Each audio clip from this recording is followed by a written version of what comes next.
you the freelancing journey, what it looks like, and what are the things that you could encounter while you are in the journey. So let's start. So in this slide, you can see here, the start of the road is your comfort zone. So 9 years ago, if I may share, I was teaching in public school. That was my comfort zone for 9 years. But then, let's face it, alam naman natin lahat na hindi sapat yung kinikita ng isang teacher to, provide for a family. Kung single ka siguro, pwede pa. But then, if you have a family to feed, it's not enough. So, 9 years. Bakit ako nagstay in public school for 9 years? Unang-una, stable kasi siya. And pandemic-proof. Diba? Pandemic-proof siya. Kumbaga, kahit mag-pandemic, may kinikita ka. You can work online. But then, yun nga, the reality bites. When the reality hits you, hindi talaga sapat. Lalo na pandemic at tumaas lahat ng bilihin. Inflation is right there and there. Right? So, yeah, that was my comfort zone. If you are starting this training, your comfort zone is your place right now. Kung saan ka ngayon, let's say for example, you are looking for you have your own job right now and then gusto mo lang i-gig to, gusto mo lang i-part-time to. Yung comfort zone mo is kung saan ka ngayon. That was your comfort zone. Kaya hindi ka makapag-fully commit dito sa freelancing. And walang masama doon kung gagawin mo lang itong part-time. It's just that, just make sure na yung comfort zone mo hindi makaka-hadlang sa kung ano man yung goals mo for the next 5 to 10 years. So, in learning this training, yun yung start mo on getting a higher income. So, let's say for example, yun yung goal mo. You are getting into freelancing because you wanted to get paid higher than what you are earning right now. So, this learning materials that I'm going to provide to you is your learning zone or your point of learning. Okay, so pag-aaralan mo lahat ng meron dito, and then the next is you're going to apply it. Gaya nga nasabi nila, walang kwenta yung matututunan mo kung hindi mo i-apply kung ano yung natutunan mo. So, dito, tuturuan kita kung paano mag-start into freelancing. Focus ang niche nito sa sales and marketing. However, yes, like what I've said, right, hindi kita tutulungan kumuha ng clients mo.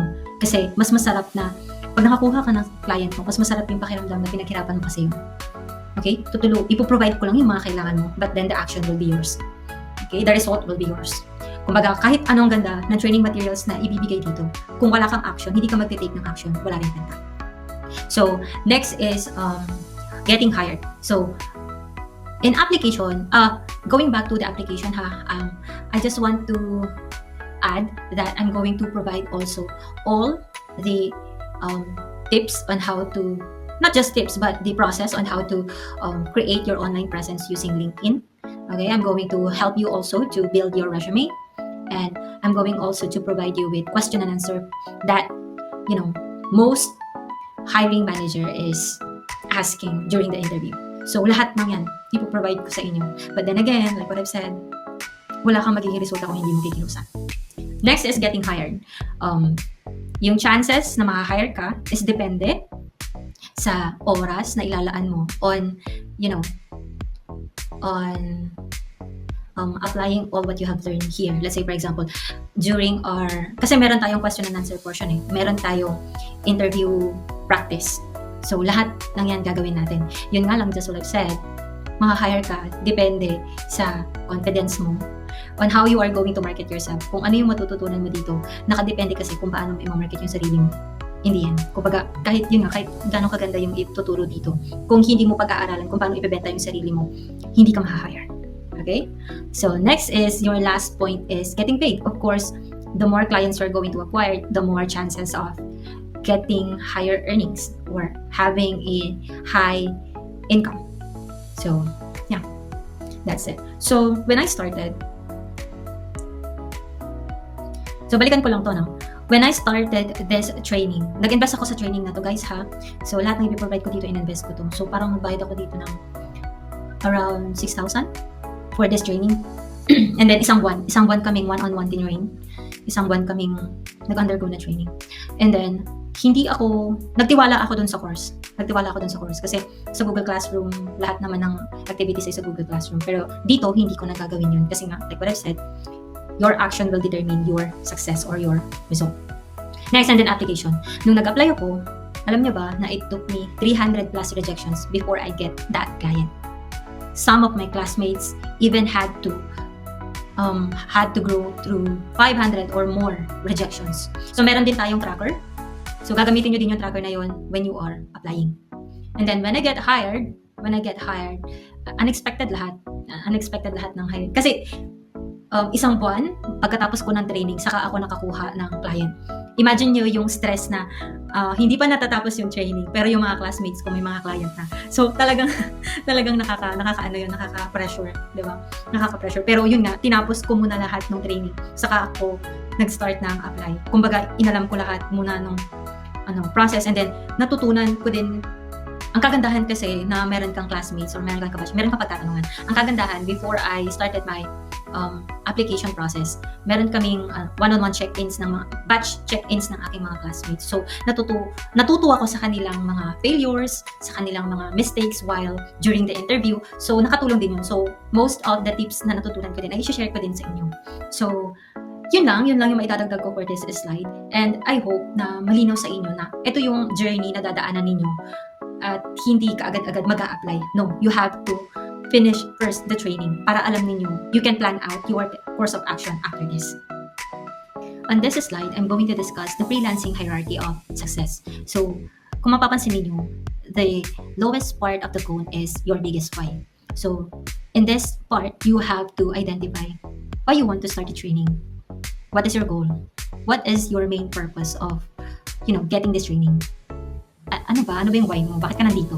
Why you are here? So, before, I don't know how to define my why. So, what I did is that I watched success stories from different successful businessmen. So, you can watch YouTube videos for that. And of course, I read books. So, I read a lot of books. So, later on, I'm going to show you the recommended books that I've read. And those are great books. Those are great authors as well. So, on this journey, you are going to identify or describe and define specifically your why. Why are you doing this? So, bakit mo naisipang pumasok sa freelancing? Dahil ba sa pera? Dahil ba gusto mo ng chill lang na work? Dahil ba gusto mong mag-work from home? Dahil ba gusto mong mabago yung buhay mo? Dahil ba gusto mong madagdagan yung sahod mo? Or you want to have more time with your family? O di kaya ayaw mo nang nagko-commute? Ayaw mo nang pumapasok ng late? Or you just want to work from home? So, define your biggest why, bakit ka nandito. That will be your greatest driving force para magpatuloy. Kasi lagi mong babalikan yan eh. Kasi when you are applying for a job already, lagi mong babalikan kung bakit ka nag-start. Okay? That will be your driving force. Why you started. Okay? Why you finished this training. Why you have to finish this training. Okay? Next is learn a skill. Invest in your learning to get an online skill. Like what I've said on the first presentation. Your skills and knowledge in a 9-to-5 job is different from the skills needed in online industry or in freelancing industry. So maybe that would be your foundation of knowledge, but that's not the skill needed in online industry. Okay? I hope that is clear to you. So you have to invest in your learning. So like what I did, my first course is Facebook ads. I first learned Facebook advertising in 2021, but then I didn't get a result from that course because Facebook advertising is too complicated for me. It's too complex to learn for a newbie like me. And that course just provided us on how to do ads, but then again, they don't help us to acquire a client. We don't have the proper flow or framework on how to apply for a job. They don't have provided any interview questions, and they don't help us in building our social media presence. So, nangapa ako ng bongga-bongga. Kahit parang almost 15K ang Facebook ads na course na yon during 2021 kasi nga boom na boom ang freelancing industry that time. So, kinagat ko yon. Yung huling bonus ko doon ko in-invest sa learning ko. Hanggang ngayon, may access pa ako sa course na yon. At hanggang ngayon, nagamit ko naman siya, but then hindi ko siya fully nagamit kasi yun nga, it's too complicated for me. But then, siguro, kapag gusto ko siyang balikan, mababalikan ko kasi nga, lifetime yung access ko. Yun yung kagandahan sa kanya. Next is, ano pa ba? Ang next na failure ko is, so after learning the Facebook ads, I started applying for a job. So, hindi ko alam kung paano ko ibibenta yung sarili ko. not the typical ibebenta yung sa sarili na ano ha, but then ibebenta yung skill ko in online. Kasi, walang nagturo sa akin. Ang alam ko lang, oh yes, I do know how to do Facebook advertising, but then, I don't know how to sell myself. I don't know how to start selling my skills.